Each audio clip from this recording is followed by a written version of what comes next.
அனைவரும் இனிதை வாழ்க, வாழ்க வளமுடன்.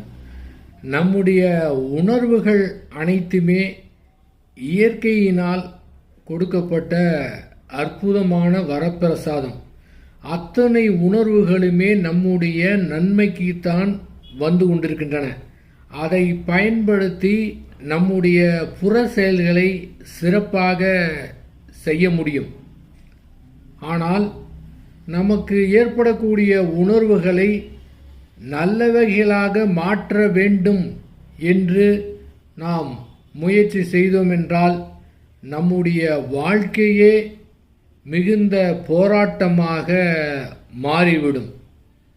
இந்த மிக எளிமையான புரிதலை புரிந்து கொண்டாலே போதுமானது. அகத்தில் ஒன்றும் செய்ய தேவையில்லை, புறத்தில் தான் செய்ய வேண்டும் என்பதை புரிந்து கொள்ள வேண்டும்.